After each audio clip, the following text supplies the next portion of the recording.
Good morning students. मैं Rekha Sharma, associate professor political science, Rajiv Gandhi Rajkiya Mahila महाविद्यालय भिवानी से। आज हम बीए सेकेंड ईयर के विद्यार्थियों के लिए उपभोक्ता संरक्षण एवं कल्याण के बारे में बात करेंगे। Consumer protection and welfare. आज हम इसके अर्थ और इसके समस्याएं अर्थात उपभोक्ताओं के सामने कौन कौन सी समस्याएं आती हैं, उपभोक्ता संरक्षण का अर्थ क्या है, उपभोक्ता संरक्षण कब शुरू हुआ या उपभोक्ता किसे कहते हैं, इन्हीं सभी के बारे में जानकारी प्राप्त करेंगे। आप जानते हो बच्चों कि आज हम लोकतंत्र के युग में हैं, लेकिन ये लोकतंत्र का युग वर्तमान युग में उपभोक्तावाद का भी युग कहलाता है। भौतिकवाद के इस युग में उपभोक्तावाद भी बढ़ता जा रहा है। उपभोक्ताओं की सुविधा के लिए प्रतिदिन नए नए उत्पादन बाजार में आ रहे हैं। जीवन उपयोगी वस्तुओं के साथ साथ ऐश्वर्य की वस्तुओं का भी निर्माण हो रहा है। उपभोक्ताओं को लुभाने के लिए, उन्हें फंसाने के लिए बड़े पैमाने पर प्रचार तथा विज्ञापनों का प्रयोग किया जा रहा है। हम ये भी देख रहे हैं कि पूंजीपति तथा उद्योगपतियों के लिए उपभोक्ता देवतुल्य बन गया है, जिसकी सेवा करना वे अपना धर्म समझते हैं। उपभोक्ता आकर्षक विज्ञापनों तथा अनेक उत्पादकों के प्रचार के आधार पर अपनी आवश्यकताओं की पूर्ति के लिए वस्तुओं का चयन करता है।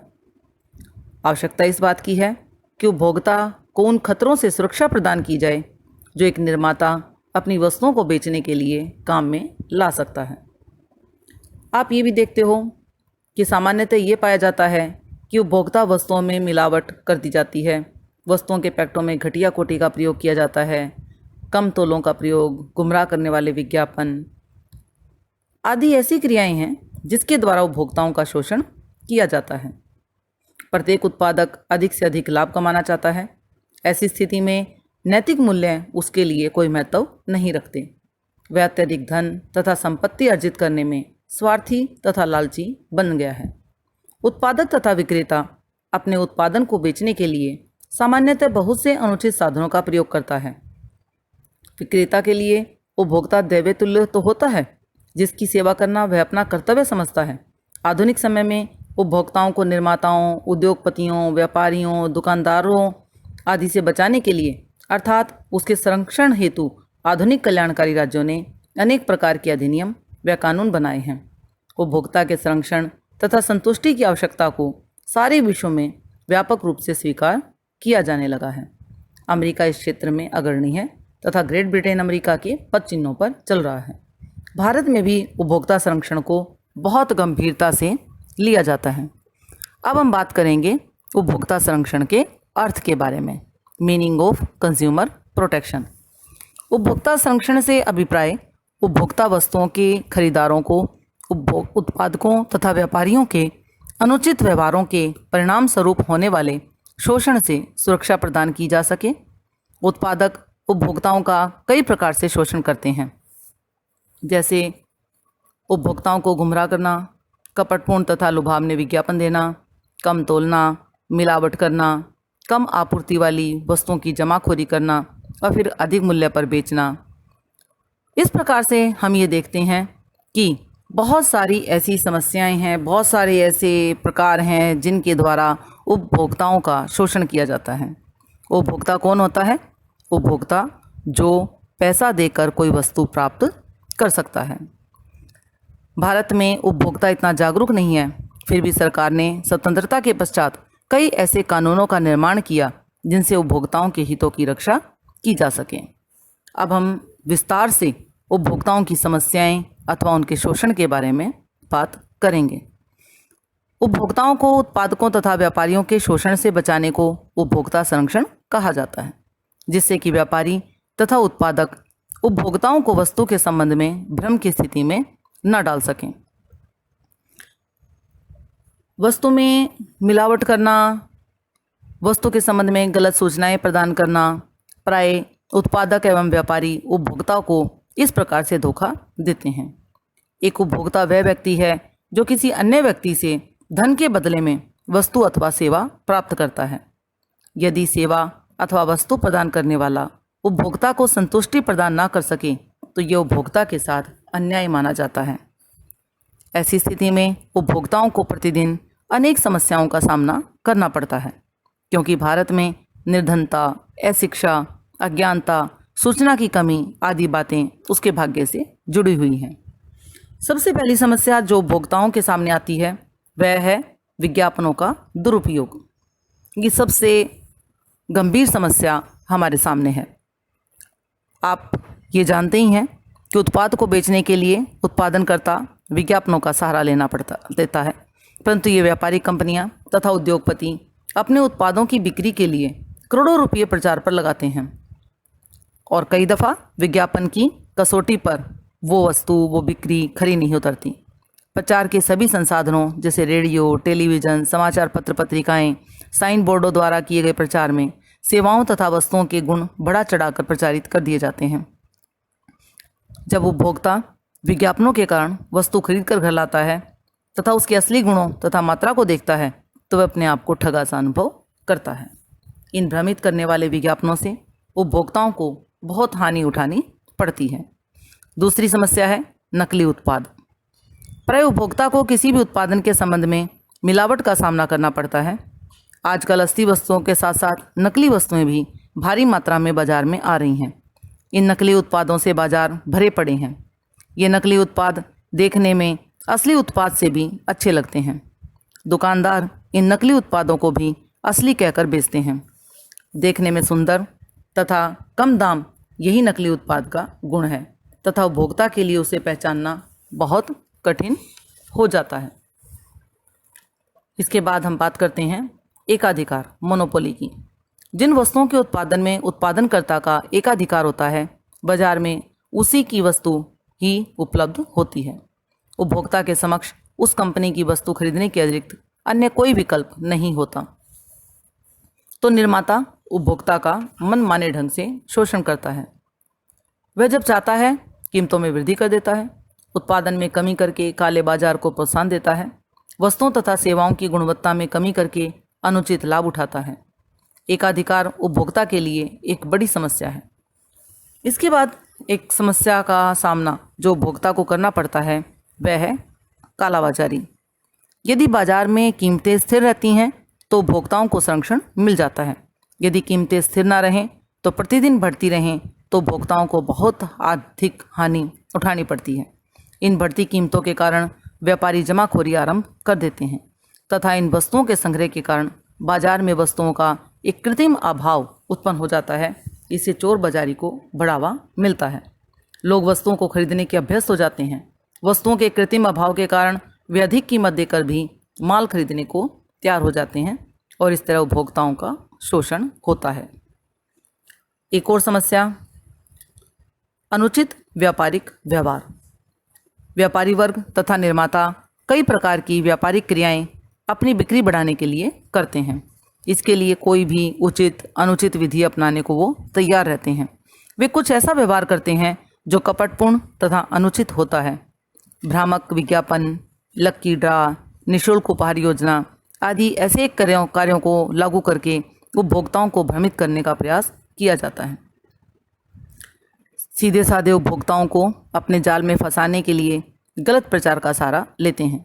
ये उपभोक्ताओं को अपनी लच्छेदार बातों में फंसाने में सफल हो जाते हैं कि उनकी वस्तुएं गुणवत्ता में दूसरों से ऊंची है, कीमतें दूसरों से कम। इस तरह वे अपनी वस्तुएं बेचने में सफल हो जाते हैं।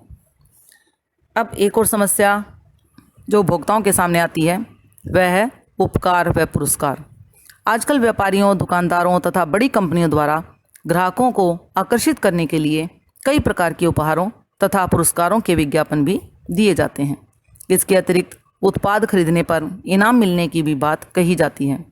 यदि कोई एक रंगदार टेलीविज़न खरीदेगा तो उसे एक कैमरा, घड़ी अथवा कोई अन्य वस्तुएं इनाम में दी जाएंगी। यह उपभोक्ता से सरासर धोखा है, क्योंकि इन वस्तुओं की कीमत मूल माल में पहले से ही जोड़ी होती है अथवा उस उपहार की कीमत बहुत कम होती है, क्योंकि उपहार भी घटिया दर्जे का होता है। ये उपहार, पुरस्कार, अन्य प्रकार की भ्रामक योजनाएं केवल उपभोक्ताओं की जेब से धन निकालने वाले सुंदर उपकरण मात्र हैं। अब उपभोक्ताओं को एक सबसे बड़ी समस्या जो उनके सामने आती है, जिसका सामना उसे करना पड़ता है, वह है मिलावट। व्यापारी वर्ग अधिक लाभ कमाने के लिए अपनी वस्तुओं में मिलावट करते हैं। इससे उनकी वस्तुओं की मात्रा बढ़ जाती है। वे अपनी मिलावटी वस्तुओं को असली कहकर बेचते हैं। ये व्यापारी लोगों के स्वास्थ्य की भी चिंता नहीं करते। घी, तेल, बेसन तथा अन्य खाने वाली वस्तुओं में मिलावट से इन वस्तुओं के प्रयोग करने वाले व्यक्ति के स्वास्थ्य को भी हानि होती है। हम देखते हैं कि ये पैसों के भूखे भेड़िए दवाओं में भी मिलावट करने से बाज नहीं आते। उन्हें इस बात की तनिक भी चिंता नहीं होती कि इन दवाओं के सेवन से कितने लोगों की जान जा सकती है। गरीब व्यक्ति सस्ती होने के कारण इन दवाओं को खरीद लेता है। परिणाम जन तथा धन दोनों समाप्त या नष्ट हो जाते हैं। एक अन्य समस्या है मानक रहित उत्पाद, लो स्टैंडर्ड प्रोडक्ट्स। सरकार तथा स्वयंसेवी संस्थाओं द्वारा कुछ उपभोक्ता वस्तुओं की विश्वसनीयता तथा गुणवत्ता की पहचान करने के लिए उपभोक्ता वस्तुओं को मानक प्रदान किए गए हैं। ये मानक जैसे एगमार्क, ISI आदि प्रदान किए गए हैं। ये मानक उन बहुत सी वस्तुओं को प्राप्त नहीं होते जिनका प्रयोग प्रतिदिन उपभोक्ता द्वारा किया जाता है। ऐसी स्थिति में मानक रहित वस्तु घटिया तथा निम्नतर स्तर की हो सकती है, जिससे उपभोक्ता को बहुत अधिक हानि उठानी पड़ती है।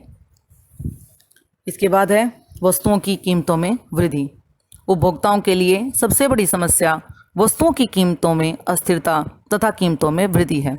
उत्पादनकर्ता, बड़े बड़े व्यापारी तथा व्यापारिक कंपनियों द्वारा उपभोक्ता वस्तुओं की बिक्री बढ़ाने के लिए उचित तथा अनुचित सभी प्रकार के साधनों का प्रयोग किया जाता है। वे करोड़ों रुपये विभिन्न प्रचार साधनों पर खर्च करते हैं। ये सब कुछ कंपनियां अपनी जेब से नहीं करती, बल्कि उपभोक्ताओं की जेबों से करती हैं। जैसे जैसे किसी उत्पाद को खरीदने के लिए उपभोक्ता अभ्यस्त हो जाता है, वैसे वैसे कीमतों में वृद्धि होनी आरंभ होनी जाती है। उपभोक्ता उन वस्तुओं के प्रयोग के अभ्यस्त हो चुकने के कारण ज़्यादा से ज़्यादा कीमतें देकर उन्हें खरीदना आरंभ कर जाता है। इससे वस्तुओं की कीमतों में वृद्धि से जमाखोरी, कृत्रिम अभाव, कालाबाजारी, सट्टेबाजी जैसी दुष्प्रवृत्तियों को भी बढ़ावा मिलता है। बढ़ती हुई कीमतों के कारण उपभोक्ता की क्रय शक्ति कम हो जाती है। इससे जहां उपभोक्ता के शोषण की संभावना बढ़ जाती है, वहां उपभोक्ता उन वस्तुओं से वंचित हो जाता है जिसका प्रभाव उत्पादन पर भी पड़ता है। अब हम बात करते हैं गारंटी का ना होना। ये समस्या उपभोक्ता के सामने है। जैसे कि कहा गया है कि फैशन के दौर में गारंटी नहीं, ऐसा बहुत सी दुकानों के टंगे हुए बोर्ड आपको दिखाई दे जाएंगे। पहले उपभोक्ता वस्तु को खरीदने से पूर्व गारंटी की बात करते थे तथा दुकानदार भी बड़े विश्वास से अपनी वस्तु पर गारंटी देता था। परंतु आज ये दोनों ही बातें अतीत के गर्भ में समा गई हैं। गारंटी की जगह कुछ उत्पादनकर्ता अपनी वस्तुओं पर वारंटी देते हैं। गारंटी अथवा प्रतिभूति के अभाव में उदासीनता का बढ़ना स्वाभाविक है। अधिक मूल्य देकर भी घटिया वस्तु खरीदने की विवशता। अधिक मूल्य देने पर वस्तु के घटिया होने अथवा टिकाऊ न होने का दर्द सहन करना पड़ता है। अब हम बात करते हैं सेवा में देरी की। उपभोक्ता की एक महत्वपूर्ण समस्या है सेवा में देरी। प्राय उपभोक्ताओं की यह समस्या रहती है कि उन्हें सेवा प्रदान करने में देरी की जाती है। सरकारी विभागों का ये एक कटु सत्य है। उपभोक्ताओं को सेवा में देरी के कारण बहुत कष्ट उठाने पड़ते हैं। इस विषय में डाकघर तथा बिजली टेलीफोन विभाग द्वारा गलत समय पर या सही समय पर सही बिल का ना मिलना, डाकघरों के द्वारा पत्रों का ना पहुंचाना, बिजली तथा टेलीफोन खराब होना, बीमा दुर्घटना दावों में अनावश्यक देरी करना आदि दोषपूर्ण सेवाओं के कुछ उदाहरण हमारे सामने आते हैं। कोई भी अधिकारी तथा कर्मचारी अपनी गलती स्वीकार करने को तैयार नहीं होता। अब हम बात करते हैं सरकारी सेवाओं का अनुचित व्यवहार। प्रतिदिन लाखों लोगों को सरकार की क्रियाविधियों में संलग्न रहना पड़ता है तथा सरकारी सेवाओं का उपभोग करना पड़ता है। उदाहरण के लिए, आप किसी सरकारी बस में यात्रा कर रहे हैं, आपकी सीट वाली खिड़की का शीशा टूटा हुआ है, तो आपके पास दो विकल्प हैं। पहला, ठंडी अथवा गर्म हवा के थपेड़े खाते हुए अपनी यात्रा पूरी करें। दूसरा, उस बस से उतरकर घंटों दूसरी बस की प्रतीक्षा करें। यह आपका भाग्य है कि दूसरी बस में आपको अच्छी सीट मिल जाती है। आप चालक अथवा परिचालक से अच्छे व्यवहार की आशा की उम्मीद बहुत कम कर सकते हैं। अन्य कई ऐसे अनुचित व्यवहार हैं जो नौकरशाही के निरंकुश व्यवहार के कारण पनपते हैं। अब हम एक और समस्या की तरफ चलते हैं जो उपभोक्ताओं को सहन करनी पड़ती है वह है उपभोक्ता के साथ एक पक्षीय अनुबंध। वर्तमान में सरकारी तथा गैर सरकारी अभिकरणों के द्वारा उत्पादकों के साथ विभिन्न सेवाओं के लिए किए जाने वाले अनुबंधों अथवा समझौतों का स्वरूप पूरी तरह से बदल गया है। भारतीय अनुबंध अधिनियम 1872 के अनुसार परस्पर सहमति द्वारा विक्रेता तथा खरीदार में एक समझौता हो जाता है, परंतु व्यवहार में यह समझौते का स्वरूप बदल गया है। कॉन्ट्रैक्ट का स्वरूप हमारे सामने दूसरा आता है। उपभोक्ता के लिए समझौता एक कल्पना मात्र बन गया है। अधिकांश समझौते एक पक्षीय होते हैं। शर्तें केवल खरीदार पर ही लागू होती हैं। उपभोक्ता या तो शर्तों का पालन करे अथवा वस्तुओं या सेवाओं से हाथ धोए। इस प्रकार हम दिन प्रतिदिन अनेक समस्याओं का हमें सामना करना पड़ता है। कम तोल की आपूर्ति है, सेवा में उपेक्षा है, या हम देखते हैं कि स्थानीय उत्पाद यानी लोकल प्रोडक्ट्स जो कि ISI या मानक पर नहीं उतरते हैं और दुकानदार हमें बेचने लगते हैं और बहुत ज़्यादा लाभ वो कमाते हैं और सीधे साधे उपभोक्ता को बहकाकर इस प्रकार के जो लोकल उत्पाद बेचने में वो सफल हो जाते हैं, तो इससे उन्हें ज़्यादा से ज़्यादा लाभ प्राप्त हो जाता है। इस प्रकार बच्चों हमने देखा कि उपभोक्ताओं के समक्ष अनेक समस्याएं आती हैं। वर्तमान में उपभोक्ता की स्थिति काफ़ी दयनीय है। इस भौतिकवादी तथा बाजारोन्मुख युग में उपभोक्ता शोषण का शिकार होता रहता है। कहने का तात्पर्य क्या है कि आज का युग लोक कल्याण का राज्य है। राज्य जन कल्याण के अनेक कार्य करता है। विश्व के सभी राज्य तभी वास्तव में एक पूर्व कल्याणकारी राज्य कहला सकते हैं यदि वे उपभोक्ताओं के हितों को संरक्षण प्रदान करते हुए उनके हित में कानून बनाएं। हम कल उपभोक्ता संरक्षण एक विश्वव्यापी आंदोलन के बारे में बात करेंगे। धन्यवाद।